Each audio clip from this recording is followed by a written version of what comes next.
Welcome back, everyone, to Farmer Wants a Wife, Season 4, Episode 2.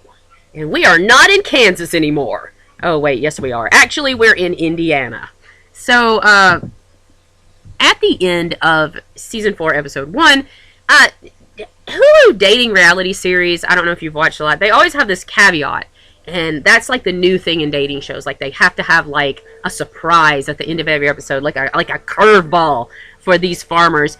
And this one is that they are going to take they are each going to take one of the women from the 5 they have chosen for a 24-hour solo date.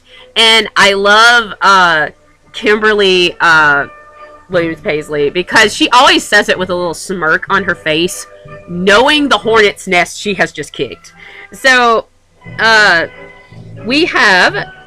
teaming up, we have Brett and Cassie, Braden and Carson, and Olivia and Sean. So, the first people we're going to talk about is Braden and crazy Miss Texas USA 2025, Carson.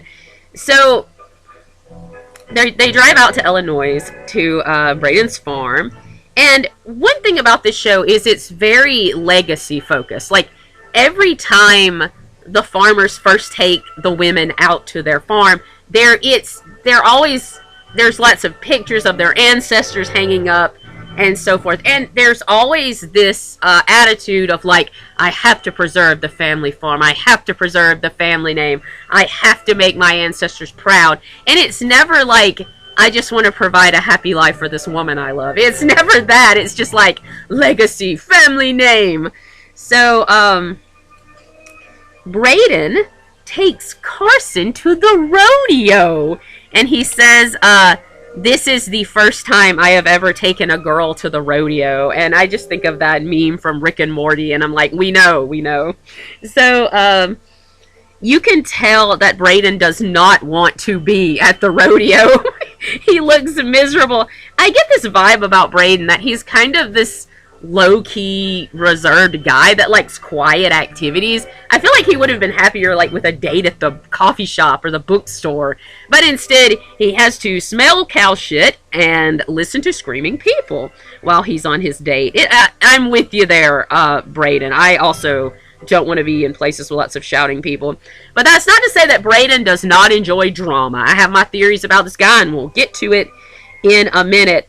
So, Carson is there with her creepy-ass Instamatic camera. I swear to God, it's like an artifact on The Conjuring. But instead of causing pain and woe through magic and demons, her Instamatic camera is going to cause pain and woe by drama, misogyny, and male ego. So we'll get into that too. So, Carson she's taking all these pictures with her Instamatic camera. And then she pulls Braden aside to talk to him. He says he's very excited to be here at the rodeo, and I'm like, he's not. I'm like, was he though? I wrote in my notes, Carson exhausts me. She's just always on. She's always on. There's never a moment when she isn't smiling, screaming, or shouting, oh my God, the picture was so good. But this is a facade. Because I didn't think it would take this short of a time for Carson to drop the Southern Saccharine pageant queen facade and get to the stone cold killer underneath. But we have arrived there. And you see, like, Carson's kind of, like, airheaded facade slipping away. This cold and calculating look enters her eyes. And this is when she decides to attack Braden where it hurts.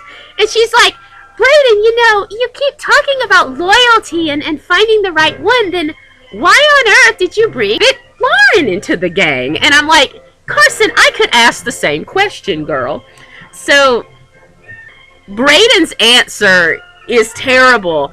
He says, Brett, who was the farmer Lauren initially was courting her, he says, Brett said it was okay if I took ownership of her. And I am that is a joke, but that's essentially what he said. He tells Carson, he's like, oh, it's okay. I went to the man who possessed her and asked if it was okay if I took her, and he said it was fine.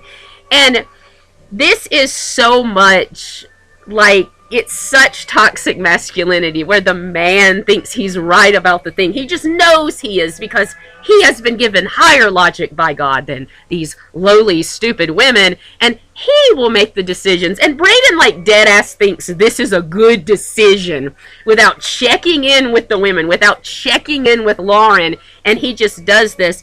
Now, either Brayden is incredibly dumb, which I think he could be making these decisions, or he is possessed by male ego and he loves watching these women fight over them, which you will see in this show.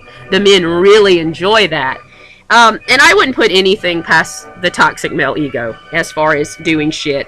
But he has pulled the lid off of a Pandora's box right now with Carson, because Carson is doing some freaking mind games that MK Ultra would be proud of. She is in...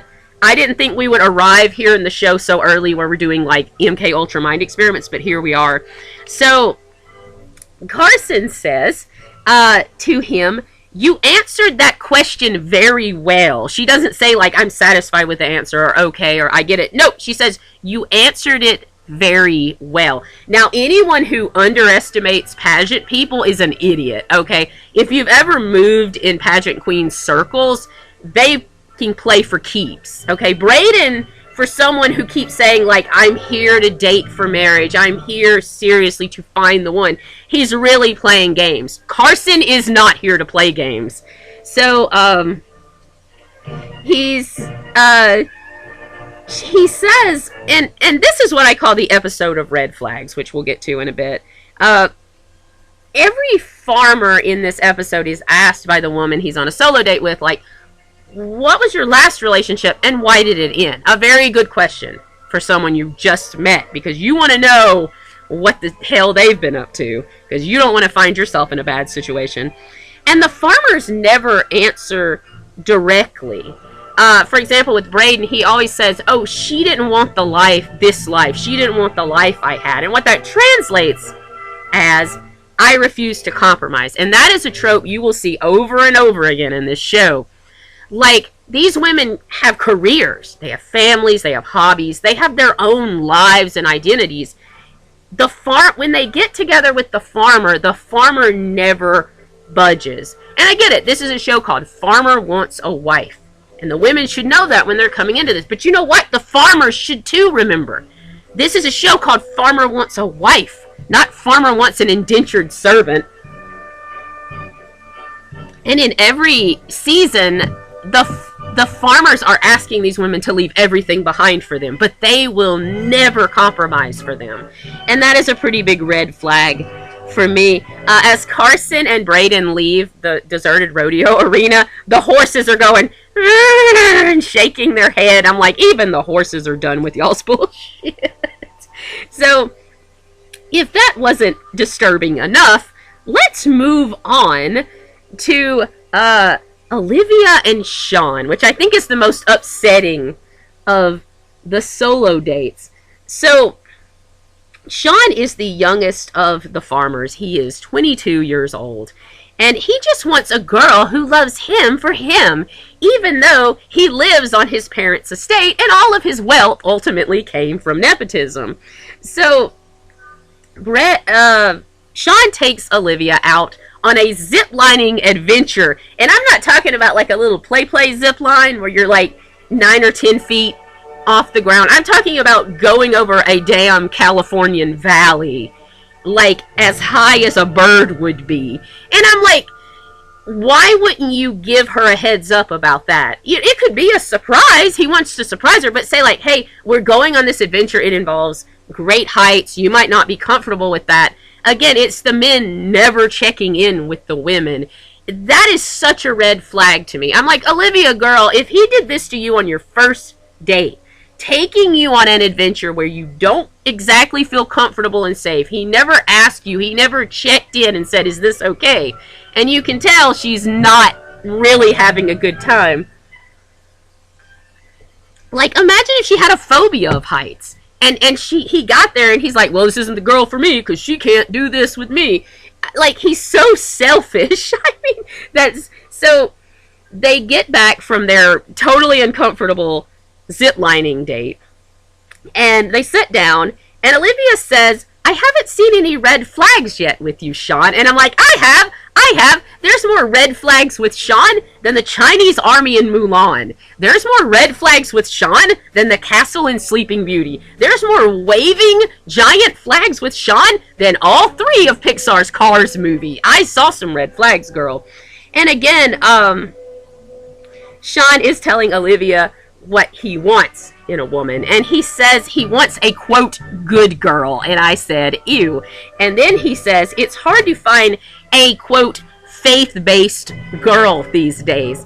And I said, again, and you know what he means when he says faith-based. He's not talking about any other faith but white Christianity. Okay, let's all be real. I don't think this guy is anything other than that. I'd be shocked if he was. And again, for a show that keeps driving into our brains that this is about true love, finding the one, making sure, wait until you find the right person, it's so superficial. Like, Sean's pretty much telling Olivia, like, I could like you, or even love you, be super intrigued by you, but I will look you over for the white Christian girl. And that is so sad and a super big red flag. So then we go to Cassie and Brett. Brett takes Cassie.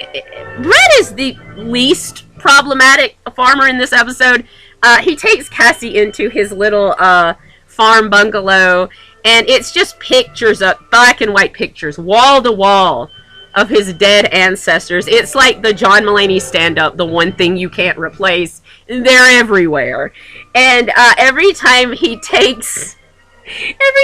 like, I've never brought a woman here before. And I'm like, wow, I couldn't tell. He's like, you want to make out in front of my dead ancestors? You know, I don't get that, Brett. Brett, she's like, did you decorate this yourself, Brett? And he's like, my mom helped a little bit. I'm like, wow, I couldn't tell. Also, you can tell some woman or some woman relative helped these farmers decorate. I don't know if you've ever been around a bachelor farmer. Their places usually don't look this tidy and well kept. And I know there's exceptions to that rule, but on the whole, these places would have nothing but taxidermy deer heads, a flat screen television, and that's about it, if just the men were decorating. And hey, no hate to male decorators out there. I know there's some awesome ones, and maybe these guys did, except for Brett, who openly admits it. But let's just say, given these farmers and what I know about them, I would be shocked if they didn't have a woman decorator helping them with their little love nest. Sean also just deadass tells Olivia, like, oh, and you girls are sleeping in the barn, when his parents literally have a mansion in his backyard with, I'm sure, 25 extra rooms, but he's making them sleep in the barn. Another note on Sean, he keeps wanting a girl to love him for him. And I'm like, why would they? Like, if you didn't have your parents' wealth, you're living in the backyard of their mansion, in a mansion of your own. If you didn't have their wealth and influence, and if you weren't on a literal game show called Farmer Wants a Wife, do you really think a girl would take a second look at you, Sean, with your creepy serial killer eyes? This guy seriously annoys me. So then, he says, I've worked hard for everything I have. And I'm like, no, you didn't. You're a Nepo baby, Sean. Sean is the farmer annoying me the most in this season, I believe. So then Olivia keeps talking about how she's shy on the first date. She's very reserved. And then, like, 5 seconds later, they're making out. And that's fine. People who engage and kiss and hold hands on the first date, I don't judge them. That's their body, their choice. And if it's consenting, that's great. But, like, literally 5 seconds ago, they were talking about how we're going to hold out for the right one. We are only going to hold out for our true love. And I'm like, yeah, how'd that work out for you, buddy? before we go any further, I thought we would do this episode's Style Icon Award. Okay, honorable mentions. We have Miss Texas 2025 Carson in her cowgirl, I totally go to the rodeo all the time, get up. This is third place. And then we have Lauren with her pink sundress and cowboy boot pendant combo. But the Farmer Wants a Wife Style Icon Award for Season 4, Episode 2 goes to, and let's have a drum roll, please, Macy and her denim jumpsuit. I'm sorry to put another denim fit when I, like, praised one in the previous episode. But, like, this denim jumpsuit is such vibes. I mean, and with Macy's, like, curly, tawny hair and kind of brown skin, like, it really brings it out. I just love this fit. It's beautiful, but I got chafy just watching her do menial farm task in this thing. I'm like, girl, that is not outdoor, manual labor wear. But still, great fit, Macy. You get the Style Icon Award for this episode. So, let's go back to Brett and Cassie's 24-hour date. Brett basically tells Cassie he's Professor X. He says, I can read people's thoughts through their eyes. And I'm like, yeah, dude, so can every Law and Order superfan. At this, Cassie's expression is so funny.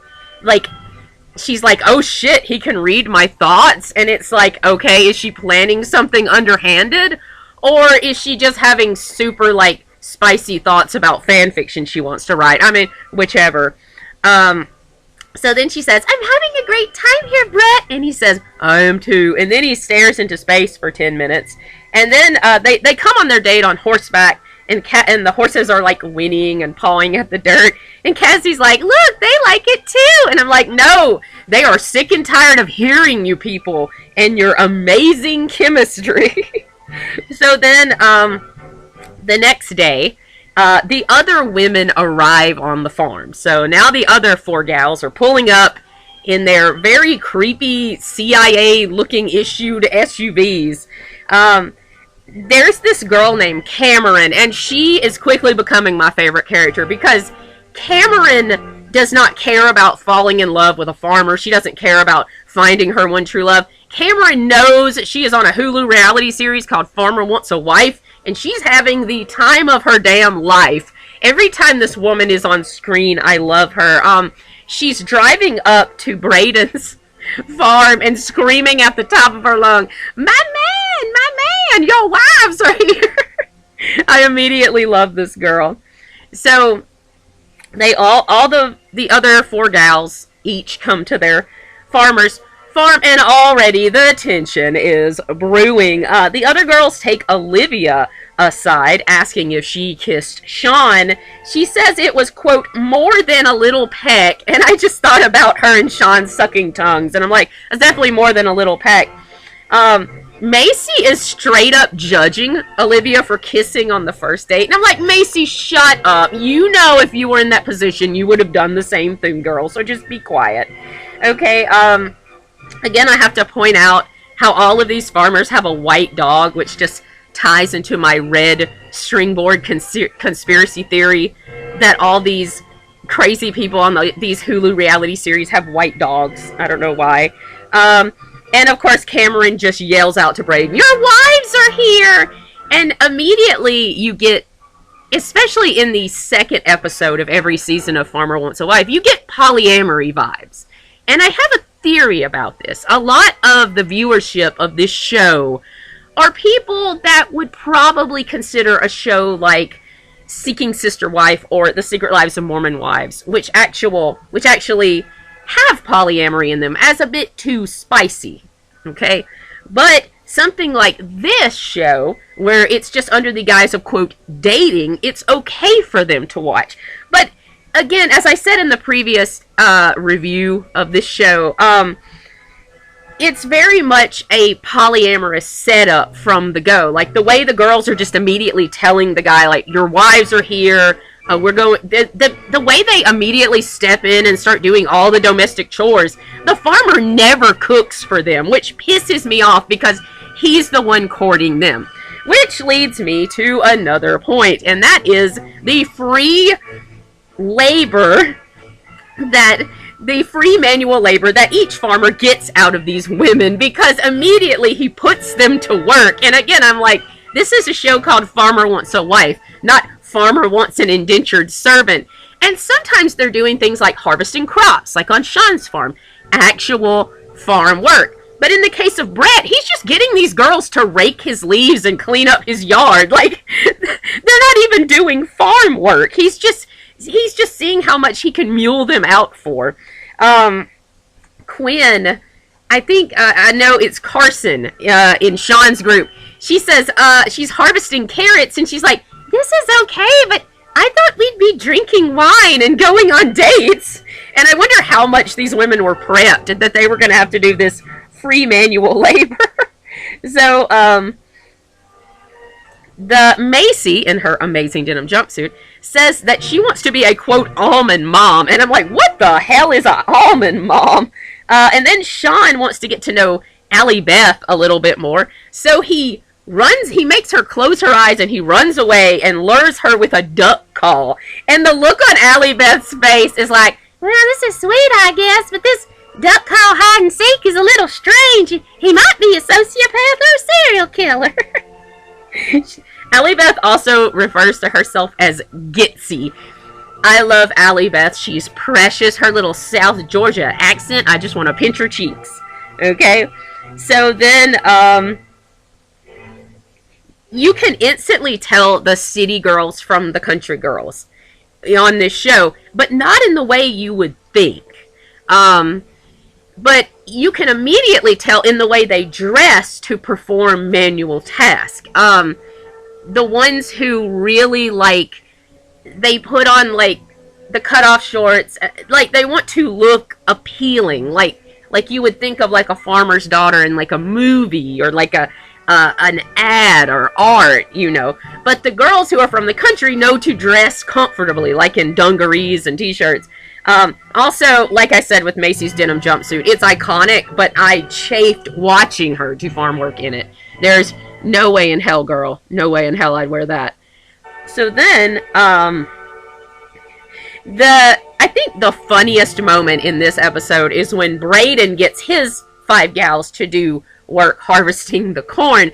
Carmen and Casey are immediately into it. They just want to have this competition and have a fun game like harvesting corn. Again, Carmen doesn't give a shit what Braden thinks about her. If he wants to marry her, she's here for a good time. And she's pulling Casey into the spirit as well. Now, in every season of Farmer Wants a Wife, there's always one group of gals and farmers on one farm, and they're very low-key, and they're just kind of having a good time. And then there's always one where there's a lot of drama. There's a lot of cutthroat stuff. But there are also ladies in the show who have gay overtones for each other. And I'm already calling Carmen and Casey. Like, they're already flirting and, like, hanging off of each other. Like, it's, you know, they're already showing that they have a much stronger bond with one another than they ever would with Braden. So I'm already calling that's pretty gay.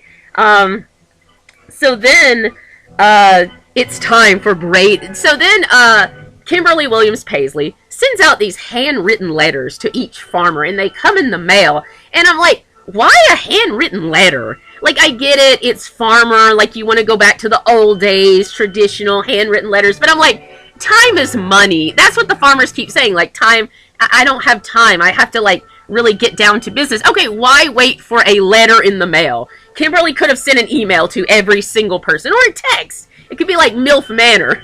So then Brett takes Quinn aside and kind of drags her because she can't wink. And I'm like, a lot of people can't wink. Just look at Will Graham. And then Brett says that once you get to know him, he's a bit of a goofball. And I'm like, yeah, sure you are, buddy. As exciting as wet cardboard you are. Sean is making his decision on which ladies go and which ladies stay, which is what Kimberly Williams Paisley's letter instructed them to do. They're like, you got to get rid of some of these gals. So Sean is making his decision, and the thing about Sean, I'm side-eyeing this guy from the outset, is any time his authority is questioned, he punishes the person who does it. And in this case, it is Carson, the other Carson, not Crazy Miss Texas 2025, who I adore. So Quinn doesn't even, I don't think, question his authority or like be argumentative. She's just pointing out to him that, hey, we girls have made closer connections among each other than with you. And I love that. That's like one of the few moments in the show where the women stand up for themselves and they're like, hey, you're also wasting our time, pal. So Sean does not like this. You can so tell that he's like a good-looking 22-year-old guy. Like he hasn't gotten his ego kicked enough, because he takes Carson aside like he's gonna make a big example of her, and she just pretty much drags him again. She's like, I was telling you the truth and you're punishing me for it. And then he refers to her as a, quote, ball buster. And I'm like, oh, for just stating the obvious? She wasn't even arguing with you, pal. This guy has one hell of a fragile ego.